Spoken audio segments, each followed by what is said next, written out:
In this lecture, we are going to take a deeper look at the range function in Python. In prior videos, we have mainly used the range function with for loops when we want to iterate over a sequence of numbers. This lecture will explore Python's range function more in depth. First off, what exactly does the range function do? The range function will return a sequence of numbers. In its most basic form, we can pass in just one number to the range function. For example, let's create a variable named x and set it equal to range 3. Note that the range function starts at 0 by default and increments by 1 each time by default. Also note that range is actually a type of variable in Python.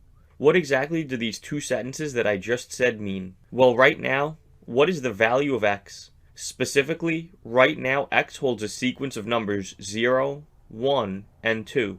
It is of type range, a special data type in the Python programming language, specifically designed to store a sequence of numerical values. To see what I mean, we can use a for loop for number in x, and then print out the value of number to the console. When we run the code, notice that the values 0, 1, and 2 were printed to the console. Now that is just the most basic version of the range function. When we pass in just one argument, we are specifying the stop value. In other words, x equals range 3 is the equivalent of doing x equals range 0, 3, 1, meaning that x will start at 0, stop at 3, and step by 1. The three parameters of the range function are start, stop, and step. Start is an optional parameter, which is an integer number that tells the range where to start. The default starting position is 0. The range function's second parameter is stop, and it is the only required parameter of the three parameters for the range function. It is an integer number specifying the position at which to stop. One important point to note is that the value we specify is not included. For example, a stop value of 3 means that the last value in the range will be 2. The third parameter for the range function is step. It is an optional integer parameter that tells Python the value to increment by for each number in the range. The default value for the step is 1. Let's say we want to print out even numbers in a certain range. For example, if we want to print out the sequence 0, 2, 4, and 6. Can you think of the proper start, stop, and step values to do that? Why don't you pause the video and write down your guess as to how to create a range that will contain the values 0, 2, 4, and 6. Okay, let's see how to do this. In order to generate the sequence of even numbers, 0, 2, 4, and 6, we will specify a start value of 0, a stop value of 8, and a step value of 2. When we run the code, you will notice that the values 0, 2, 4, and 6 were printed to the console. In the next lecture, we will learn about the else statement and how to use it with loops. In this lecture, we will learn how to use the else statement with for loops and while loops. We've learned that the else statement can be used with if and elif statements. However, one thing you may not yet be aware of is that we can use the else statement with for and while loops. The else block will come after the body of the loop, and its code will execute after all of the iterations of the loop are completed. For this example, we will have a for loop for I in range 3. Inside of the for loop, we will print out I cast to a string. Then will come our else statement. Inside of the else block, we will print else statement hit to the console. When we run the code, you will notice that 0, 1, and 2 were printed, and then else statement hit was printed to the console.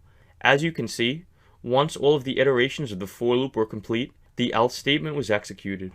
We can also use else statements when working with while loops in Python. For this example, we are going to create a variable named example and assign it a value of 0. Then we will have a while loop that executes while example is less than 2. Inside of the while loop, we will cast example to a string and print it to the console.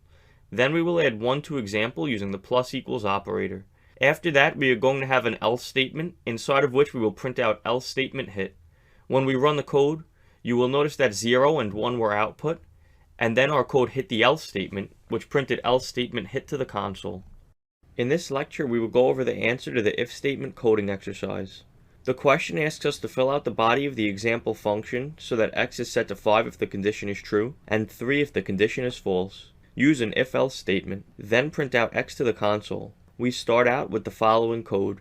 We are given the example function, which starts out with the condition variable set to true, and x set to a value of 0. If the value of condition is true, we will set x to 5, just like the question tells us to.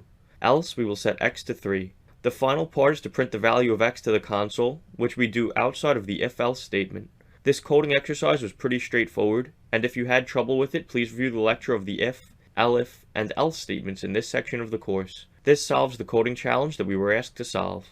In this lecture, we will go over the answer to the for loop coding exercise. We start out with the add numbers function, inside of which variable x is set equal to 0. The question tells us fill out the body of the add numbers function so that it adds up all of the numbers from 0 to 99. Use a for loop. Then print out the sum to the console. We will use a for loop for I in range 100. Inside of the for loop, we will add I to x, each iteration of the for loop using the plus equals operator. Then, outside of the for loop, we will print x. This solves the coding challenge that we were asked to solve. In this lecture, we will go over the answer to the while loop coding exercise. The question asks us to use a while loop that starts with x at a value of 3 and executes while it is greater than 0. Be sure to print the value of x to the console and then decrement the value of x by 1 each iteration. We will create a while loop that executes while x is greater than 0. Inside of the while loop, we will print out x using Python's print function. Then we will use the minus equals operator to decrement x by a value of 1 each time. In this lecture, we will look at a recap of what we learned in this section of the course. First, we learned about if, elif, and else statements in Python.